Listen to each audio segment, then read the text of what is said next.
Okay, in this video, we talk about episode 4 of Star Trek Picard and also something about Star Trek the Motion Picture after this.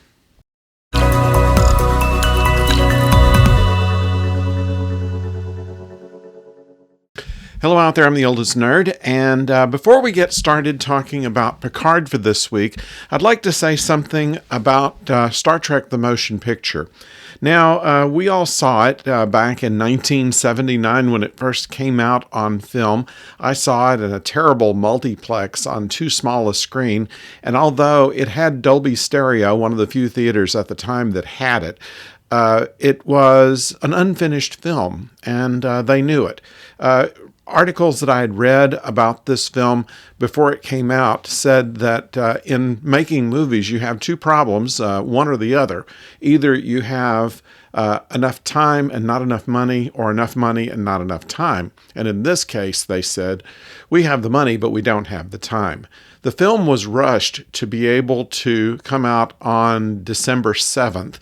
And so in order to do that, they took some shortcuts. They didn't quite finish the special effects, and there were certain scenes that were not finished and were just cut out. There was some tightening up of the film that was never done in the original theatrical release. And that's the video that most of us have seen. Now, in 2001, Robert Wise, who directed the film, was offered to do a director's cut. And they did it for a DVD, which we have. And it was done in standard definition. They put in special effects as they might have been made during the late 70s when the film was made, so that it would look authentic to time. And they stopped there. They put in some fixes of a couple of scenes that explain things a little bit better and cleaned up a couple of things. But for the most part, it was a very good restoration of the original film, but there were still some parts missing from it. Now, fast forward to the current time, and the fellow that worked with Robert Wise in restoring the special effects and other things to the film has come back to this. And the problem is that it was restored in standard definition, not in full definition, which would be 4K. And so a 4K version is out, and that's going to premiere April 5th on Paramount Plus. And it's worth seeing, not just because it's going to be in high definition, but because they're going to use a better portion of the film for it. Film is shot originally in a negative.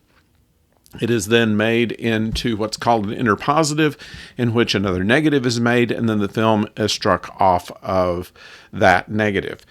And the negative is what they have found, and so it will be a much better resolution film to begin with than the raw material they had to work with when they did the original director's cut.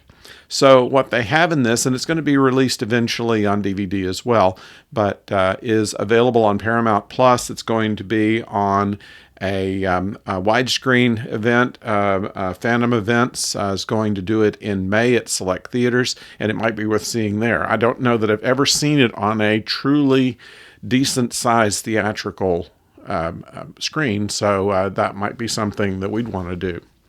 At any rate, they also found in the original negative some scenes that were never used, not in the original film nor in the director's cut.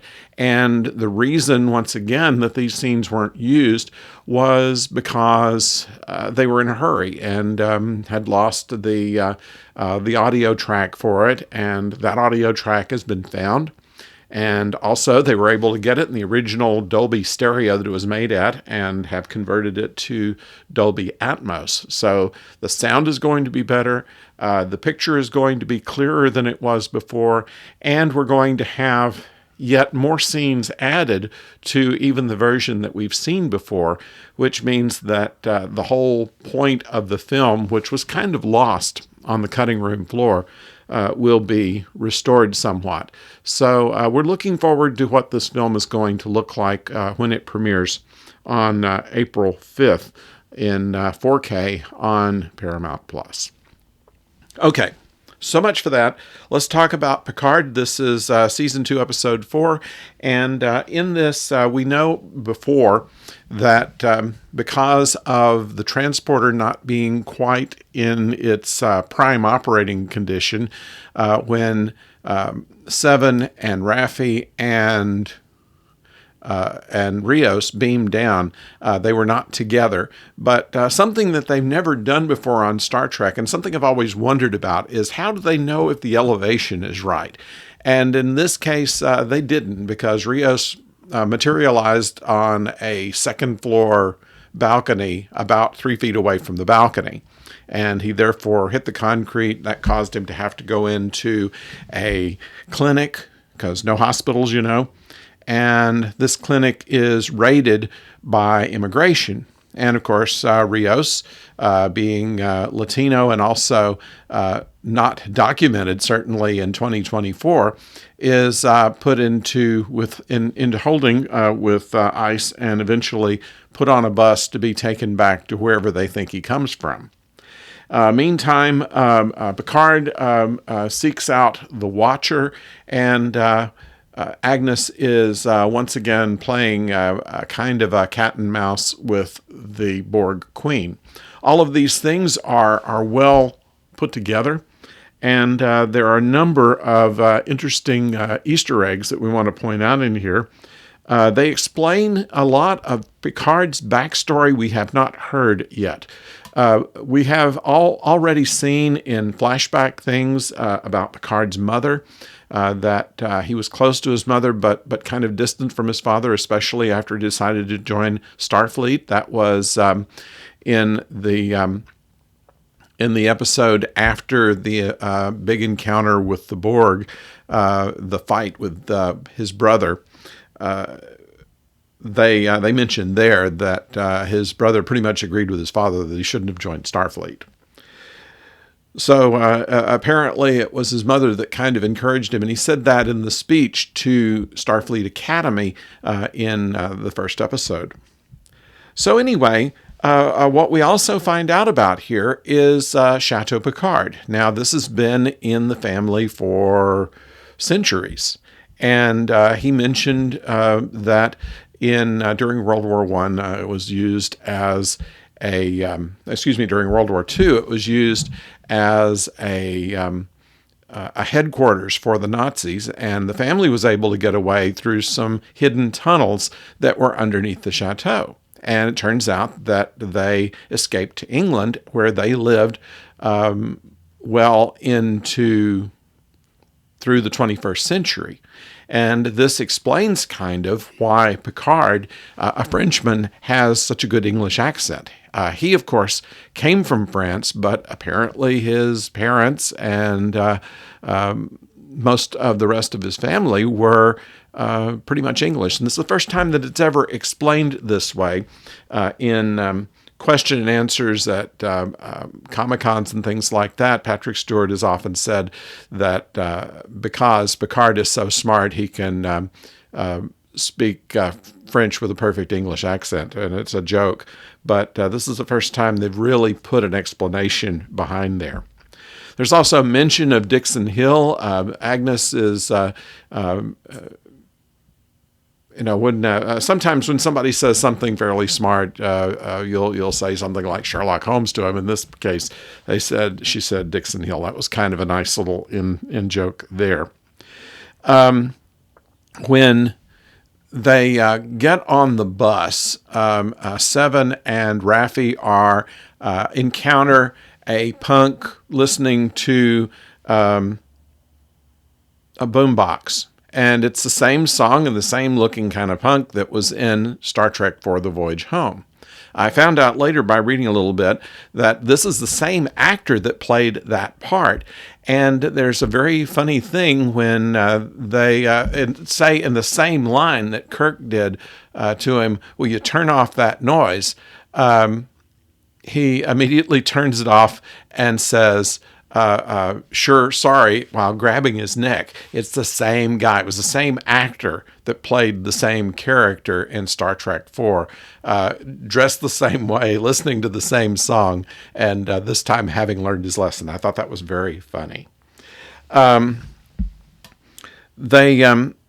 interesting thing that the Borg Queen talks about, assimilation, cooperation, connection.